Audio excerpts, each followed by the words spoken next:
Early as Chovy will pick the Silas here into the Ahri, and a pick we have not seen for a long time, but there is so much engage here, there is so much pick on Gen G's side. Yeah. And if you watch the spring finals, you know that Faker didn't have the greatest Ahri performances then either, and it just feels like Gen G, even though it's a little bit less conventional here, have a draft that works so well together. And that's really telling here is that this looks like a spring MSI composition, right? You have the hyper carry, you have double frontline, you have utility mid, and Gen G, I do think that this is the type of comp that either is going to look completely broken or kind of fall apart.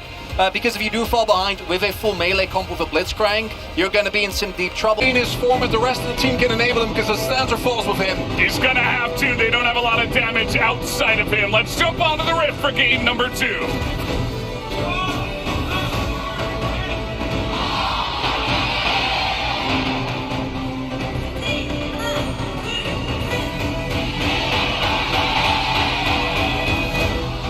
Going to get some vision here of the blue start. Will be cleared very deftly here by T1, but he got the information he was looking for. Also gave Faker the ward kill here in mid, so he should be threatening Chovy, at least in the level 1. Chovy also going for the first strike, so I'm expecting that this is the Q-Max Silas, where you try and play it more like a poke and harass style champion, and we do see Chovy giving up a little bit of early presence here, as is to be expected. Faker already level 2. Yep, this is the way this is going to go early on. Ahri very good at handling the lane, especially at level 1 with the electrocute and the W start. As you see, Faker 2-1 on the pick. Obviously, he doesn't have a huge selection of games from Summer, at least, but was definitely one of the first big Ahri players when she did get changed. Certainly true. And there wasn't really a way to play Ahri Vi in this draft unless they had decided to flex the Maokai top, and Faker still wants to pin as he might be in trouble. Chovy is so low though, and Peanut is here, so they're trying to set something up at Owner here as well. As level 3 not hit for Chovy, but they just go in onto Faker as the first blood will go to Sejuani, and Chovy gets away. He's just teleporting to safety, and there's not much that Owner can do. He's just trying to take down Peanut, but he can't even do that. They just straight up outplayed a 2v2 there. Peanut making sure that they can't get on top of Chovy. He didn't even have his W there, right? Didn't have the sustain. One of the big things that makes Silas so threatening, the permafrost appliance there. Picture perfect. And it is going to be Peanut who ends up picking up the kill, but that's going to feel so good for Gen G. Certainly is. Now, Chovy also did, use his flash as well, so a little bit less survivable for some potential follow-ups as we'll watch this here. Chovy chugging through some of that regen here, and then Owner, he buffers the root so beautifully there with the chain, splashes over, so there's not enough damage. There's no vision here for T1. Not that they could kill him anyway, so they just TPs to secure his escape. Owner knows he's likely going to get out, so decides to chase Peanut, but is unsuccessful there. Huge cheers here in the coaching booth. 4 flashes down, but advantage Gen G. Yeah, they were a bit concerned at first, as, you know, any normal person would be. But just a bit of an outplay, and they get it going in the Silas and Sejuani. High-fiving for that first blood. As you were mentioning, Wolf, no flash, no teleport even from Chovy, who did use it to get away, even though he didn't technically need it, as we know at the end of the play. But just trying to be as safe as possible, run away with the first blood, and be happy with that. So let's see, as Faker had to use his as well, but definitely could see some more action here in a little bit. And the pre-6 generally isn't really where you're looking to try and pull ahead as Silas, right? Peanut did get spotted when doing his Gromp, but I'd be looking for a player towards bot side. We'll see if they can force a summoner. Still a lot available here for Guma and Carry as they do spot him. That'll be the end of the play. Coming up a bit early there, I'd say. But just his presence will actually... Okay, hold up. I mean, you can still get engaged on as they are looking for this, as the hook will miss. And nothing much is going to come from this, as little lockdown. Delight without his hook isn't much, as we do have Peanut running around, and they do know where Owner is, so he's looking to get a little bit aggressive himself onto the streak. Still be able to get the Dragon. Very much a nice little mind game played there by Guma. Was able to avoid the hook, doesn't have to use either summoner. But still, advantage Gen.G here on the bottom side. And Peanut showed that should have been a sign for T1. Like, ooh, he's probably still going to be in this area to back off. They didn't. Still at least escape with their lives. And now, bit of a contest here potentially, and they're going to back off the Drake. Yeah, Gen.G trying to cheat tempo there. They spot Owner towards the top side. There isn't really that much for Peanut to do because his bot side jungle is down. And his Raptors have just been taken. There's a lot of vision towards the top half of the map. As Doran just gets knocked back. But I think really good read there. With Chovy having Cryo, it looked like maybe they were going to be able to do it, but level 4 Sejuani doesn't quite get to do it, even with Silas helping with the permafrost. And T1 definitely doing a good job here in the early pressure with this Lulu and Aphelios. Yeah, I mean, the first blood went to Gen.G, but T1 since then have been able to get quite a lot here. They take down a plate. They did stop the dragon. Looks like mid is going pretty well for Faker after the fact. As we have more skirmishing up on the top side, in goes Doran. Is just going to get all out, and immediately Peanut is here. As so is Owner. Owner looking to get over the wall, but the permafrost is good. As Owner might just have the damage. Doran flashes away, goes back in, gets the kill, outplays them again. As now Owner is left alone 1v2, and he doesn't have his flash. It's so close, it's like 3 seconds, and it's not gonna be enough. That's another kill, 2-0 for Doran. 2 kills to the Aatrox here in this early game, and if game 1 was a macro diff, was the ability to rotate around with the Taliyah, make impacts early on every single lane, it's this time the hands diff that Gen.G are trying to pull out here in both of these plays. Owner is there.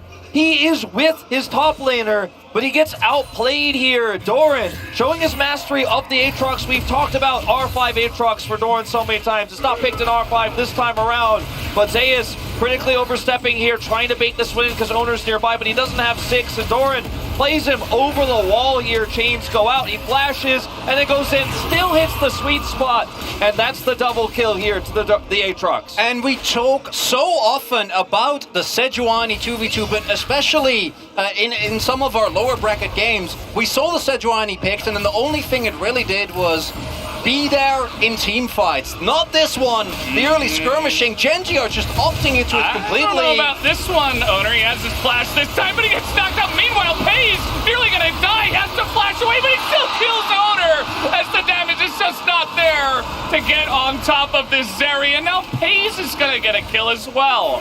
And that's the one place you really had a nice lead here is the bottom side. Pays picking up that extra gold here. Isn't going to stop these plates from getting pressured here by Guma. But still, Zeri picking up a kill here. Over-indexing into this fight as well. And Guma picks up 88 gold off of this, but it feels like a consolation prize at this point. 4 kills to 0. 1,000 gold the lead are Gen.G. And things get tougher from here. And that's nice timing here. Pretty good. On the Silas, yeah. But what's really big to me is game number 1 felt like it was all about Chovy. Game number 2, it's about Peanut and the synergy he has with the side laners. T1, though, still have a decent lead here towards the bottom side of the map, but as soon as that starts falling, they're in deep trouble as Peanut. Silas is here. Jovi's ready to fight this one. I mean, Owner, he does not have the support right now as he's getting chunked down, and down he will go. Eventually, right? Maybe not actually, as the Wild Growth comes in, and T1, they're going to punish Gen.G for going way too deep, is what it ends up being, as we do have the Maokai ultimate stolen. As the Q will come in, Chovy, does he have the W? No, he will not, and he will not be able to take down anyone.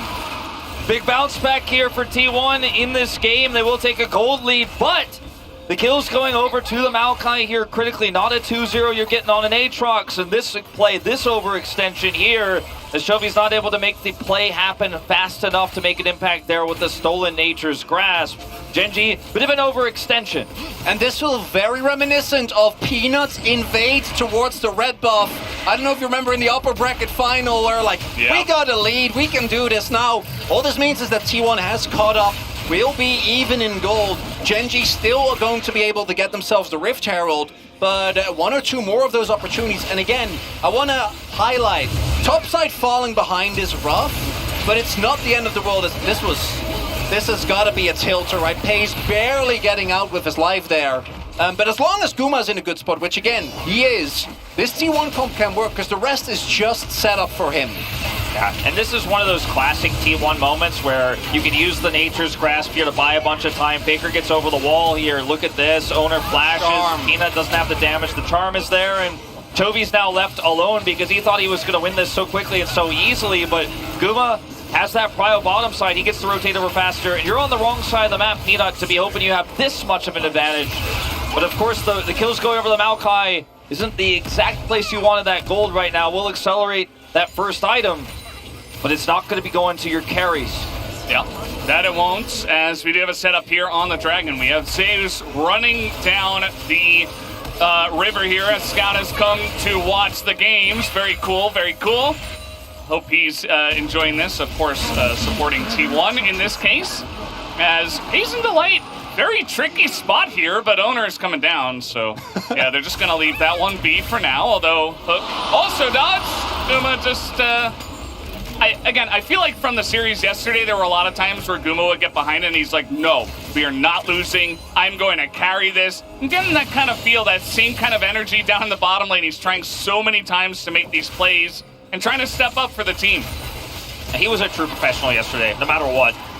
He just would not make a mistake. He would not fail. And then against these hooks, he's not. Nice little burst coming in onto Pays. He's getting incredibly low as now we have over the wall. Immediately cleanse, but Carrion's gonna get burst down. And that means that Owner can't do much. And again, Pays, low on health, gets away. Meanwhile, 1v1 in mid as double Spirit Rush, always fun to watch. A lot of dashing, a lot of juking, but not much to come from it. And Pays is forced back here, so it means he'll miss out on some CS, but considering he got a kill, he'll take that anytime. The reason why T1 still relatively even is the plates. Outside of top lane, they have been able to consistently push play towards mid, towards the bot side, but we do see these crucial item spikes still coming out for Gen G.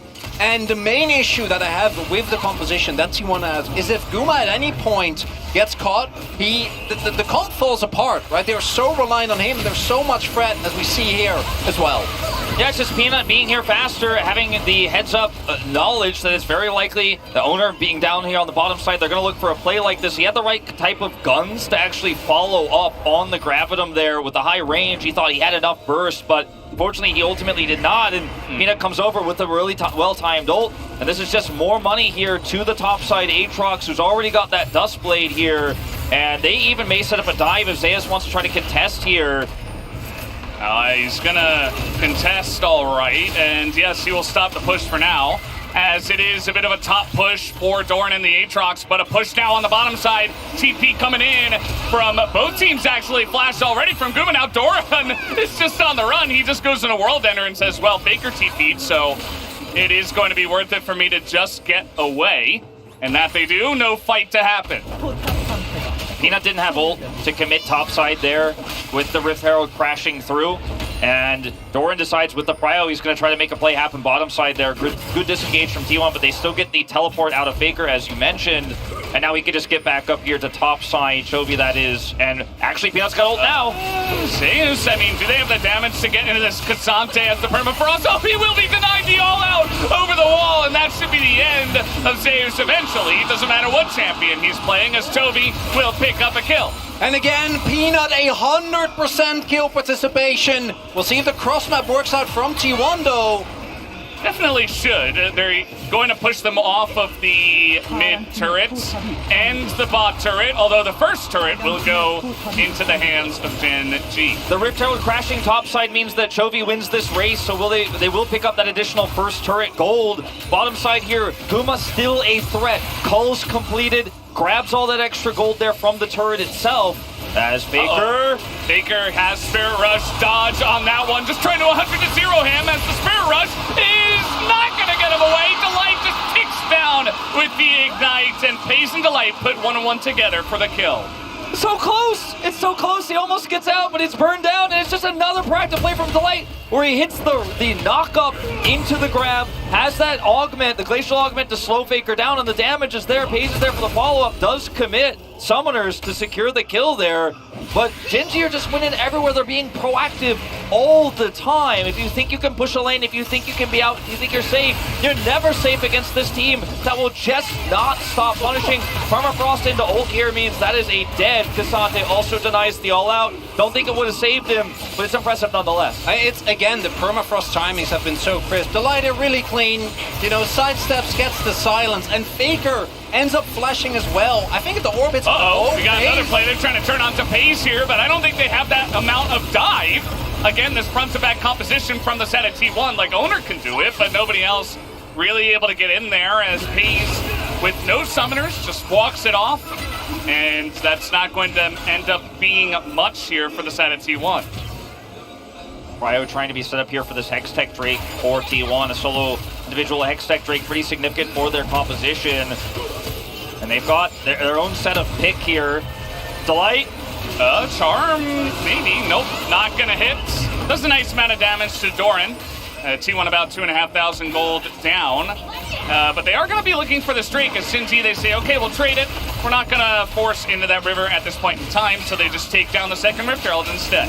Yeah, some of the health bars are a little bit low, and T1 in full control, so trying to walk in there definitely would have been a really big risk. They don't want to take that pace, getting close to a second item. Same for Chovy, only sitting on a rod right now, so they don't want to take the gamble. Instead, they're going to try and further their gold lead with the Herald second one going through. And if Chovy starts becoming an unanswerable threat inside, because we haven't really talked about the yet, as Owner walks up and smites, and very happy for it. If Chovy becomes unanswerable in sides, you will be able to get dragons later as Gen G. Obviously, ideally, you'd have, again, that Cloud Soul closer to lockdown, but because if I'm looking like either Faker or Zeus, I don't think they're gonna have a good time in the Fat Silas. No, it's not gonna be a good time. And when you consider that the Duskblade resets come with any pick, any Blitzcrank hook leads to that, and then it's really easy to get on top of the Aphelios. Faker trying to make a play here as Doran getting slowed down, and he can't quite get away, but the TP will have to be used from the side of Chovy to keep him alive, as Faker will be denied the kill. You get this mid-turret, and then it becomes so much more possible to set up Sejuani pick here across the map with the ult and the Blitzcrank. They want to defend this so badly, they're going to commit to Nature's Grasp. Yeah, and it's only going to get Peanut for now, as Chovy's got his own, and that's, like I was saying before, you don't need Maokai, you need Silas. He just takes it away, and that's going to be the end of that. Down goes Owner. Zeus trying to frontline, nearly gets his head taken off, as we do have Guma doing a nice amount of damage. Will push Gen G away, but again, it just feels like he's alone in this game. Delight just waiting for another hook opportunity here. Any target. I don't know about this. Okay, Great very buffer. nice, very nicely done. You know, it's pretty predictable, but good job by Zeus to not get hooked this time.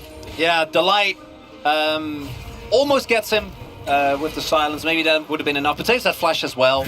We do see him continuously looking for the aggressive repositions, but it's again, one play from T1 gets so swiftly answered here, and that's really what kind of sells it to me, is that we have that Faker play on bot, Chovy TPs, and it feels like a win for T1, but then instead with this second TP on the Herald and the Maokai ultimate being there for Gen G, they just get to completely take over the map again. Every single time you hit just one route, there's Permafrost, there's the Glacial Prison, there's Blitzcrank Hook. It's just so many ways for a single target to die. You only get one buffer as the Cassante, and no one else is going to be able to get out of there if they do get caught. With Cleanse here for Guma. And if that reset comes through in a team fight over a huge objective like Baron, that's all you need. And with Delight, it's going to be this heads up on the play every time on this Blitzcrank. If they're able to set him up for success so repeatedly here. Sure, Guma was able to avoid the hooks, but on objectives, you've got to be there. You've got to huddle around this and just fishing a barrel here for the pick. Yeah, the pick comp here of Gen G.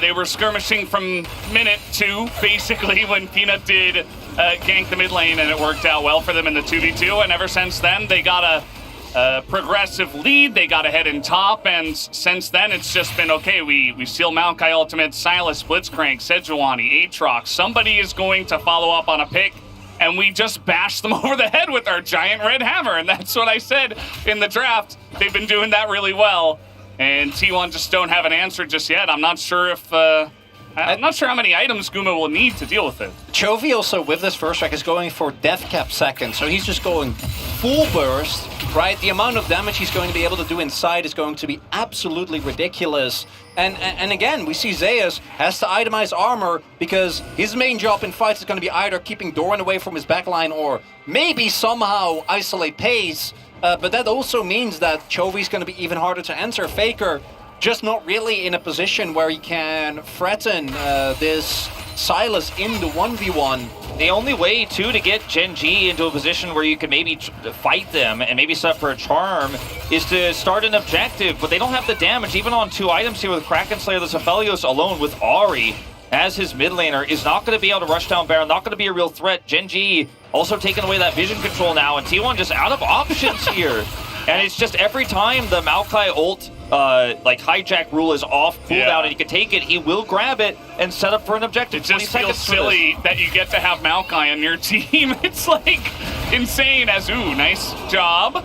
As that hook was pretty close, but Zeus was ready for it just in case. The charm missing as well. Gen G holding control of this river as we have Cloud Soul again. Shout out to Atlas. Some big item spikes done here. Gumayushi sitting on his second item here. Needs to play very far forward. There is the better Maokai ultimate going to be blocked here nicely by Zeus. They throw in a Facial Prison, and Gen Z this time not able to follow up on the pick. This is best case scenario for T1 so far. Oh, great block. He just keeps blocking those, man. He's just absorbing them as now they're trying to get in onto Peanut. The charm comes in, but he's just so dang tanky. As now Delight goes in, silences more people. Guma misses his ultimate, but the damage still there for the hook. Comes in, they take down Guma, and that was all your damage just out the window. Now Chovy going in. We got Zeus and Oner. They're trying desperately to do anything to the support player on the side of Gen G, and they can't even do that. It's a triple again here to the side of Pace, who is again carrying this game. And Delight says heads or tails. I'ma flip some heads. Zeus has a tool of dealing with this hook, but unfortunately Guma does not. And if he goes down, this comp falls apart. T1, they tried their very best. It actually looked good up front. Chovy didn't have death cap, just bought a stopwatch instead. A lot of damage is thrown into the front line, right? It's Zeus and Oner taking all this, but it's still not enough. The target selection here just isn't great here on the side of Gen G. They're way too far away to follow up on the pick here that they're looking for with the Sejuani ultimate, and then Peanut is isolated here, but because he's so tanky, as you mentioned, Valdez here, there's just so much time bought for Delight to get into the thick of things. Pace, look at his health bar throughout this fight. He's just able to get his way out here, and then the hook onto Guma seals the deal, because if he lives here and Pace is disengaged, you have better damage here on the side of T1 and some utility to back it up with this really tanky front line of the Cassante, but ultimately, because he's hooked there, there's just no follow-up. 야 불초 미쳤다. My hooks are crazy. He's right. They are crazy. Delight gets Rakan, has an insane game number 1. He gets Blitzcrank, and you know, this isn't necessarily on our list of Delight champions, but maybe it should be now, as you know, very nicely done. Always knows when to go for, you know, certain targets and stuff like that. He has been fantastic here in game number 2. Is now going in, Chovy looking for the kill, as he's making the Sylas look broken as well. Like, we haven't seen this in a long time, but especially with this. Is now Faker trying to get in, as Delight is just looking for the hook. He's like, anyone but the Cassante, please. The Moby Boots and Cloud Rift, Blitzcrank running around. It denies so much ability for T1 to walk up and make sure that you can actually contest these Baron waves. Yes, you can do it towards bot side, but that means Chovy again gets free reign. We see here as well a 1.5k gold lead in the mid lane, and Pace, as is the case so often in these fights, just goes unchecked, picks up kill after kill after kill. And Gen G are, again, in game 2, in their comfort zone. And Pace, he picked up right where Ruler left off last summer, picking up the Zeri, got MVP of Spring like we were mentioning in game 1, and now here in this final game he's been set up for success. His positioning was fantastic there, and with 6 kills and 3 items here, he's just so big. He also has that front line of the Sylas, he has the front line of this Aatrox, and any single kill means game over for T1. All right, let's see it. They're going to try to force another player, at least stop them from getting in. But again, Charm comes in, Peanut almost full health. In goes Zeus. He's looking for someone, but might just look at himself going down as the Permafrost comes in, and Zeus is just on the run. No follow-up here. As nice Charm does come in. They're going pretty deep for this Cassante, and they finally take him out, as that will be the end of Zeus in the fight. A lot of low health bars here from Gen.G, so it looks like they will back off, even though they are 11,000 gold ahead. There's not much to do to answer this. As T1 Faker on 1.5 items, he's 2 levels down on this Aatrox. And it's just like the previous game. Once you fall this far behind, Gen.G are oppressive, and people have called them boring because of when they get leads, they often don't overforce, they don't overpush, they don't try to maximize, like, okay, we can win right now. This push for small advantages like this, and once again, another hook comes through as Zeus tries to come around and turn this play. Permafrost, insanely valuable here in this second game, and they turn a defensive option here for T1 into a disaster.